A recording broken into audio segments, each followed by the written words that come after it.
LCI sort une émission, le coup de pression de Trump sur Poutine. Non, mais eux là, franchement, ils montent trop et ils racontent que des conneries.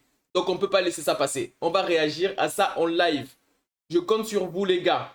Tout ce que je manque, je compte sur vous dans les commentaires. Si vous aimez la vidéo, un j'aime, un abonnement. Et on se dit à bientôt pour la prochaine vidéo. Chaque semaine, il y a au moins une réaction sur de l'actualité politique internationale. Et sinon, je sors des vidéos de réflexion, pardon, où je fais le lien entre musique et politique et entre mode et politique. Voilà. Donc, c'est parti. On y va dans cette réaction. Je compte sur vous dans les commentaires. C'est votre... Christian Macarian, entre-t-on dans le dur de la négociation et entre-t-on dans le dur de la négociation parce que ça y est, Trump comprend que Poutine ne changera pas des buts de guerre initiaux et que tout ce qu'il voudra jusqu'au bout, ce sera la réduction, quoi qu'il en soit, de l'Ukraine. Poutine, il a dit depuis le début que lui, il veut une solution à long terme. Il veut que ce conflit soit définitivement résolu pour ne pas qu'il revienne plus tard. Vos histoires de geler le conflit là, c'est une histoire qui ne conviendra jamais à Poutine. Parce que geler, ça veut dire que ça va reprendre.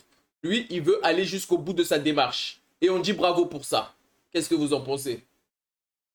Alors, il y a de cela, mais il y a aussi le besoin absolu pour Trump, après avoir été aussi jusqu'au boutiste, de donner à boire et à manger à son propre camp.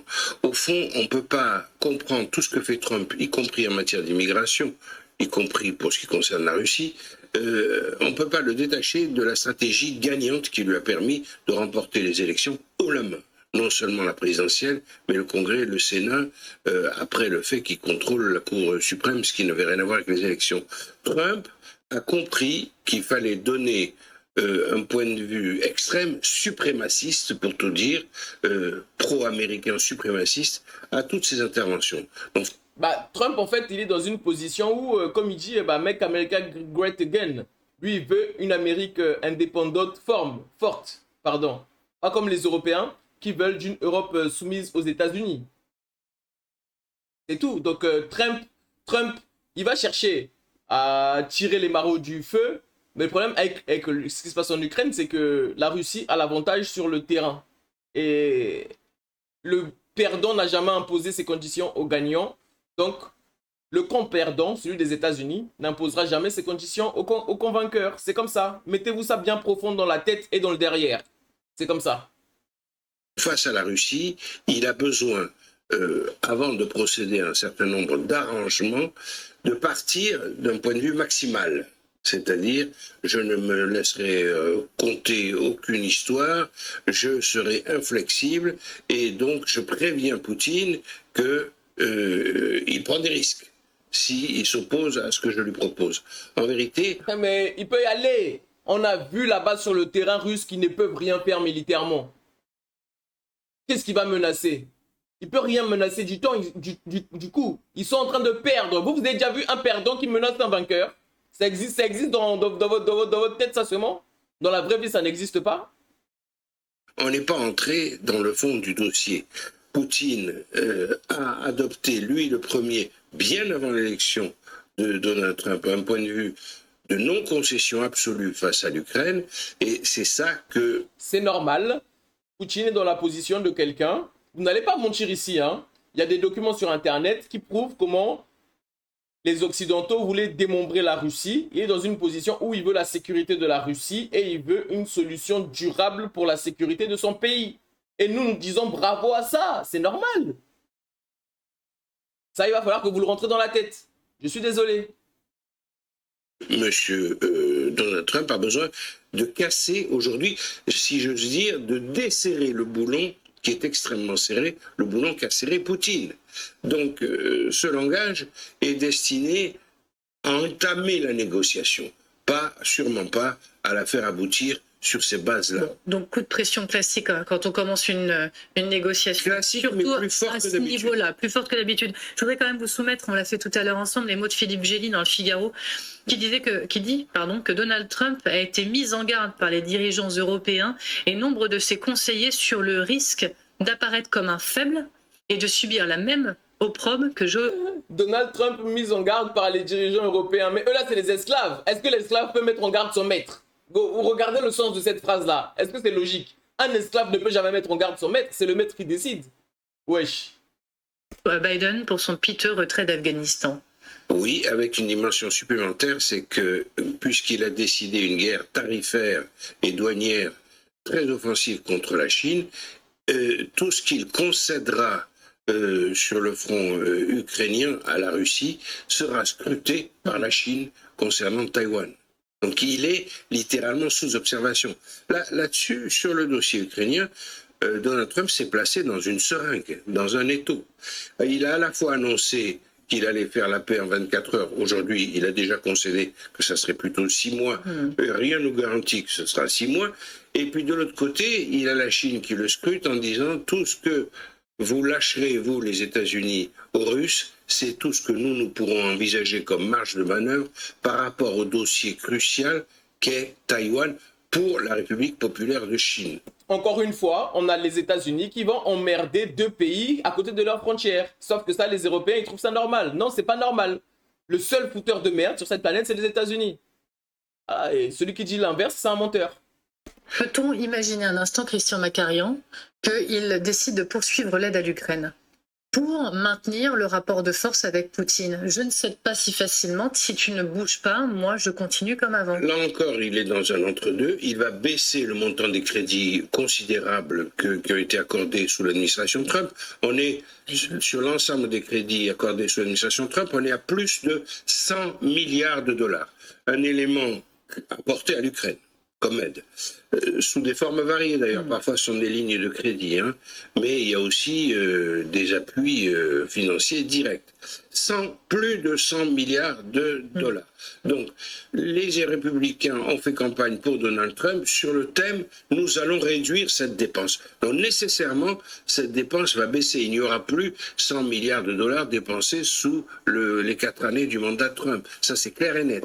Et pour autant, ça ne veut pas dire que Trump lâchera l'Ukraine.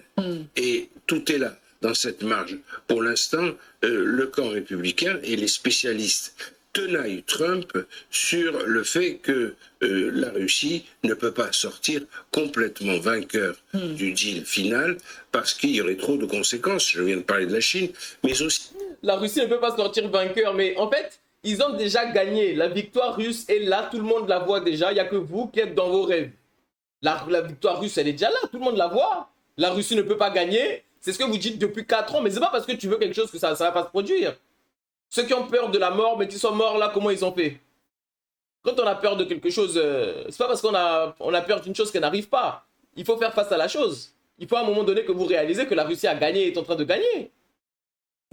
Aussi sur le marché de l'énergie, mais aussi par rapport à la sécurité de l'Europe. Trump ne peut pas à la fois dire aux Européens « vous devez payer plus pour le financement de votre défense et votre participation à l'OTAN » et de l'autre côté, lâcher les Européens face à la Russie. Il faut qu'il soit très cohérent pour obtenir son objectif principal qui est l'augmentation de la contribution des Européens au fonctionnement de l'OTAN. Ma petite curiosité supplémentaire du matin, quand on voit ce coup de pression, attention sur le risque d'affaiblissement de la Russie s'il n'y a pas de mouvement de Poutine, imaginez-vous un instant qu'il puisse mettre une pression, une menace économique sur les épaules de Poutine, menacer notamment sur le dos. Menace économique, vous leur avez mis plus de 2000 sanctions sur le dos. Qu'est-ce que vous voulez de plus que ça? Plus de 2000 sanctions sur le dos. Vous voulez quoi de plus que ça qui va faire peur? Franchement. Des exportations d'hydrocarbures. C'est tout à fait possible et c'est tout à fait envisageable. Là, il serait très cohérent. Et j'ajoute... D'accord, mais comment ils vont faire pour menacer les exportations de la Russie vers la Chine, alors qu'il y a un pipeline qui passe directement de la Russie à la Chine? Ils vont faire comment?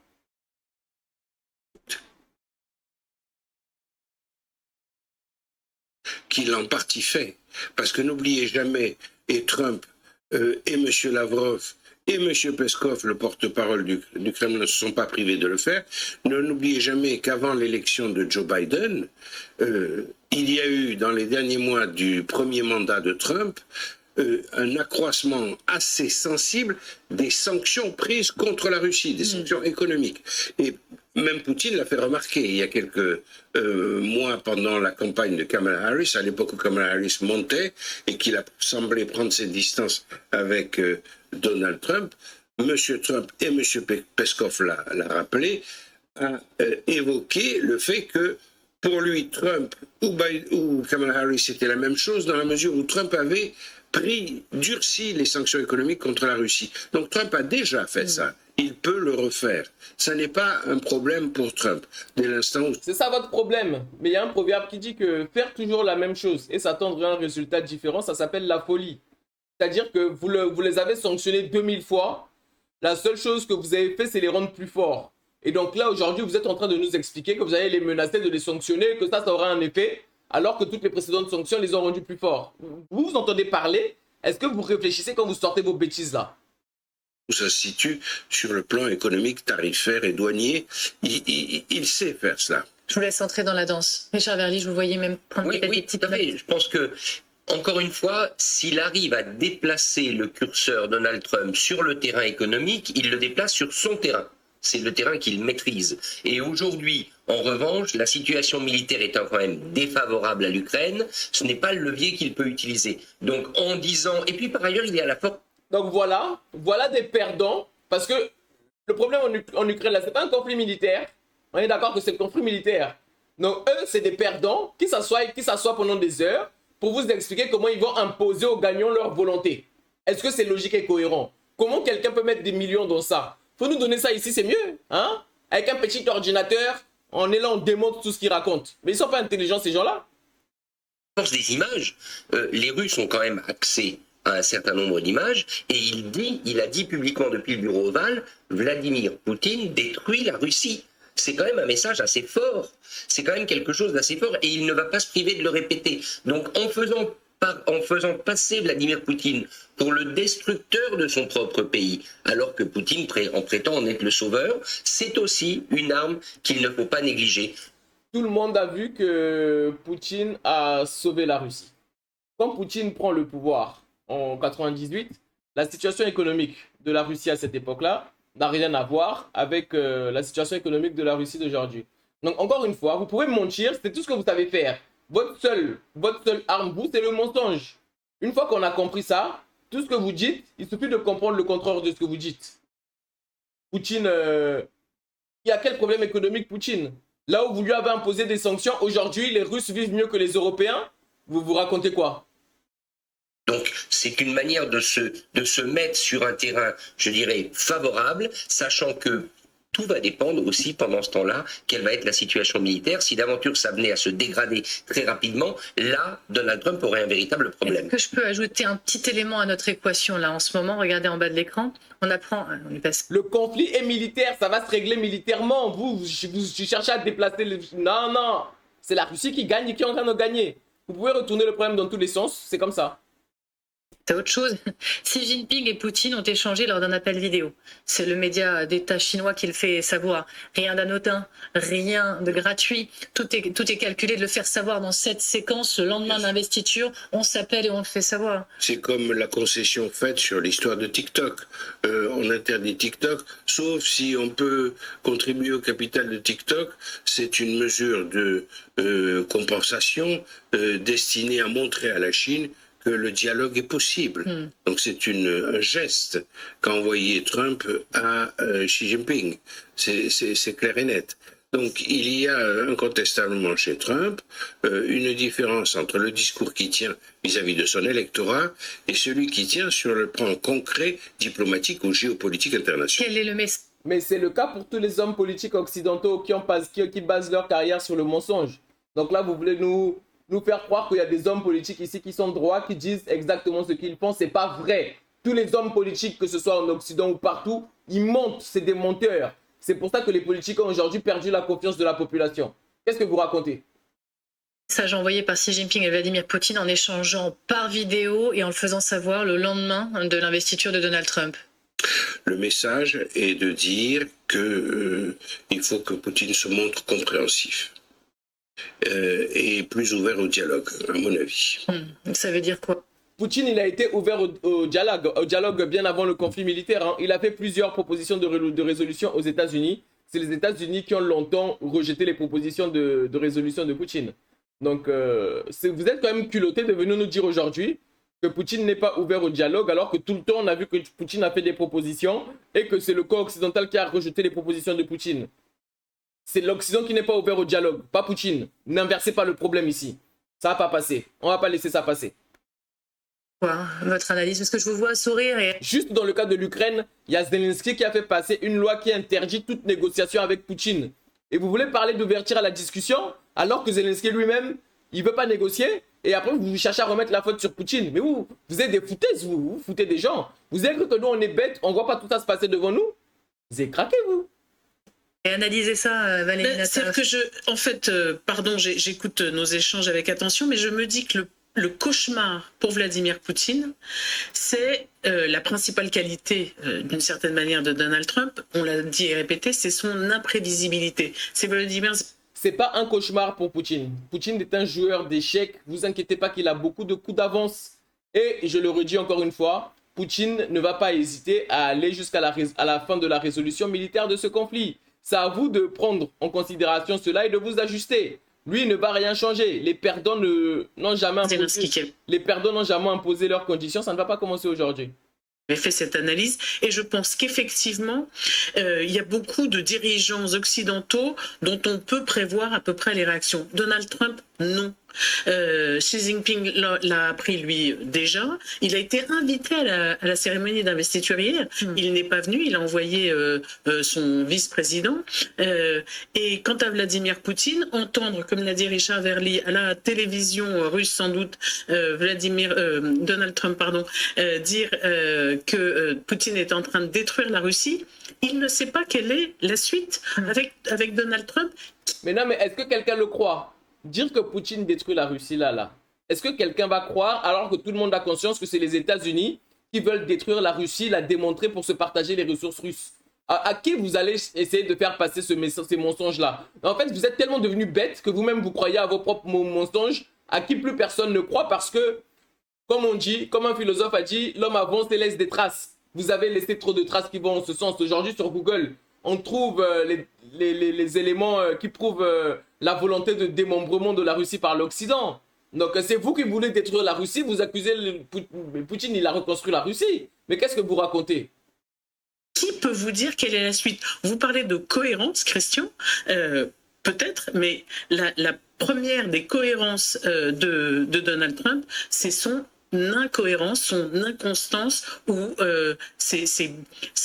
comment dire, sa façon d'agir sur impulsion, même si tout cela est bien réfléchi. Oui, alors Richard Verly et Marlène Schiappa, je vous vois réagir tous les deux. Je rappelle juste que son émissaire pour le conflit ukrainien, qui est un ancien général, Keith Kellogg, devait aller en Ukraine, il n'y est pas allé pour l'instant, et que par ailleurs l'administration Trump, on le voit bien avec tous ses décrets, elle est beaucoup mieux préparée aujourd'hui qu'elle ne l'était en 2016. Donc il a toute la batterie d'indicateurs sur la situation de la Russie aujourd'hui, Donald Trump. Donc on voit bien qu'il prépare le terrain, ce qui est plutôt, pour le coup, assez professionnel de la part d'un nouveau président américain, pour savoir quel sera le meilleur levier pour obtenir le maximum de concessions de Poutine. Marlène Schiappa. Poutine ne fera aucune concession, c'est le vainqueur. Je le répète. Là, vous êtes dans des rêves, là. Faut redescendre sur terre. On n'a jamais rien imposé au vainqueur. Combat de boxe, tu te fais frapper, tu vas pas repartir avec la coupe. C'est celui qui frappe qui repart avec la coupe. C'est comme ça. Oui, je dirais qu'on voit en fait avec Donald Trump comme avec Vladimir Poutine cette nouvelle ère des autocrates dont on a parlé, dans laquelle ils sont effectivement complètement imprévisibles. Mais je dirais même au-delà, je dirais qu'on a quitté le domaine du rationnel. On est là face à Donald Trump comme avec Vladimir Poutine. Elle veut faire passer Trump d'autocrate alors que c'est Biden qui a fait annuler et protéger son fils de toutes les accusations qui couraient contre lui. Qu'est-ce qui est prend pour des idiots? Dans des personnes qui ont un ego extrêmement fort, qui mettent les questions d'intérêt général et d'équilibre des enjeux mondiaux très très loin dans leur top liste de priorités après leur propre rayonnement et leur propre communication personnelle et leur propre leadership entre guillemets. Donc ça va être extrêmement difficile dans ce monde irrationnel. Un ambassadeur m'avait dit quand je débutais au gouvernement il y a quelques années maintenant de cela, m'avait dit, vous savez, on a perdu une négociation diplomatique quand on oblige l'interlocuteur à sortir son drapeau. Ça veut dire quand on va trop loin dans l'humiliation ou dans le fait de dire j'ai gagné, tu as perdu, etc., on va l'obliger à sortir son drapeau et à aller chercher des alliés ailleurs. Et c'est à ce moment-là qu'on n'a pas gagné la négociation diplomatique. Donc je dirais que Donald Trump peut-être a ses raisons de faire un peu ce coup de pression, ce coup de force vis-à-vis de Vladimir Poutine. Mais comme on est... Vous voyez un coup de force que moi je ne vois pas. Est-ce que vous ici, là, les spectateurs là, est-ce que vous voyez un coup de force et un coup de pression de Trump envers Poutine? Moi je suis Poutine là, mais tranquille, je suis tranquille. Je connais ma position, je sais que je domine le terrain. Rien à faire. Les sanctions qu'on m'a fait, ça m'a rien fait. Je les frappe avec mon armée. Je suis tranquille. De quel coup de force elle parle? Moi je ne comprends pas. Dans un domaine irrationnel et avec des gens imprévisibles, on ne sait pas comment il peut réagir. Et comment pourrait réagir Poutine face à ces déclarations, en effet? On s'arrête sur cette question-là. Parce qu'il a fait savoir juste avant l'investiture que lui, il était ouvert au dialogue pour une paix durable. On apprend dans une interview par son conseiller Patrouchev que vraiment, il ne veut voir qu'un homme autour de la table, c'est Donald Trump. C'est vrai qu'on sait qu'on est dans un jeu de posture de guerre de communication à nouveau, encore et encore et encore, mais aidez-nous à décrypter peut-être. Il est favorable au dialogue à condition qu'on parte du caractère absolument intangible de ses propositions. Il faut bien comprendre le langage de Poutine. Il considère que la base de départ et le point d'arrivée, c'est son point de vue, c'est-à-dire concession territoriale de l'Ukraine, neutralité de l'Ukraine et non-adhésion à l'OTAN spécifiée de façon claire et nette. Ça fait quand même beaucoup. Donc Poutine, de mon point de vue, n'a pas du tout bougé. La question, c'est, et là il y a une habileté de Trump, de le déstabiliser dans son inflexibilité, de le déstabiliser en lui montrant que le monde bouge, que les États-Unis de Trump ne sont pas aussi défavorables et ne tiennent pas un langage aussi dur que l'administration Biden à l'endroit de la Russie, mais que néanmoins la Russie doit faire un pas, et que de l'autre côté, la Chine s'en mêle. Ça, c'est quand même très intéressant. Et Xi Jinping communique avec Poutine, c'est sûrement pas pour lui dire il faut tacler Trump et lui opposer une forme de non-recevoir catégorique. Enfin, c'est évident que non. Donc, il y a une espèce de tectonique des plaques qui est en train de bouger. Ça n'est pas nécessairement favorable à Poutine. Et donc Trump, qui dit vouloir être pacificateur. Mais tout est favorable à Poutine, il est en train de gagner. Mais franchement, en fait, je crois qu'on va réagir de moins en moins à des émissions LCI parce qu'il raconte tellement de conneries. Unificateur, on va le réécouter avant d'en parler ensemble juste après. L'héritage que je lèguerai et dont je serai le plus fier sera celui d'un faiseur de paix, d'un unificateur. C'est ce que je compte être. Il faut aucune paix. Et donc, alors, je pense que vous avez peut-être entendu, vous avez réagi immédiatement, il n'a jamais fait aucune paix. Non, ce n'est pas un peacemaker, ce n'est pas un faiseur de paix, c'est un faiseur... Il n'a jamais fait, mais c'est pas parce qu'il n'a jamais fait que demain il ne va pas faire. Vous connaissez le futur et l'avenir des gens? Si c'était le cas, comment ça se fait qu'on s'est retrouvé dans cette situation-là en Russie là-bas? Et comment ça se fait que la France est dans cette situation-là si vous connaissez l'avenir? De deals, c'est pas pareil. Il conclut des accords superficiels. C'est pourquoi Poutine a eu cette phrase qu'on a soulignée tout à l'heure et qu'on a rediffusée tout à l'heure. Poutine a dit il ne s'agit pas d'un accord temporaire avec l'Ukraine. Poutine y a mis une certaine perfidie, sans doute en pensant aussi à ce qui s'est passé entre Israël et le Hamas, qui est éminemment temporaire, éminemment fragile, éminemment rediscutable à tout moment. Donc, Poutine ne veut pas de cela. C'est une manière de rappeler le caractère, encore une fois, inflexible de la position de départ russe. C'est exactement ça que Trump essaie de briser. Il y a, si vous voulez, une dalle de béton qu'a coulé Poutine sur la question ukrainienne. Et M. Trump essaie de faire vibrer le béton pour qu'il apparaisse un certain nombre de fissures. Mais vous dites pas pacificateur, businessman. Vous dites qu'il veut pas la paix, il fait des deals. Oui, je suis assez d'accord. Je pense que alors la paix peut éventuellement sortir d'un deal. Il faut quand même le noter, c'est possible. Après tout, En fait, ils essaient de... Je sais pas ce qu'ils essaient de faire, mais franchement, je suis désolé, on va arrêter la réaction là. Je trouve que ça n'a sans queue ni tête, qui raconte que des conneries. Mensonge sur mensonge, c'est pas du tout professionnel. Je comprends pas comment quelqu'un peut mettre son argent dans ça. Donc, on arrête la réaction là. Dites-moi ce que vous en avez pensé dans les commentaires. Si vous avez aimé la vidéo, un j'aime, un abonnement. On se dit à bientôt pour une prochaine réaction sur un prochain sujet. Du coup, je vais diversifier aussi un peu les sujets de réaction. On va faire sur l'actualité internationale. On va faire aussi des réactions sur d'autres sujets un peu plus légers. Et à côté, n'oubliez pas, il y a ma série de vidéos sur la culture, la mode et tout aussi qui va commencer à débuter, à arriver là très prochainement dans les prochains jours. Donc voilà, c'était votre gars, Héritier Bateke. Si vous avez aimé la vidéo, un j'aime, un abonnement. Et je vous dis à bientôt pour la prochaine vidéo. On est ensemble l'équipe.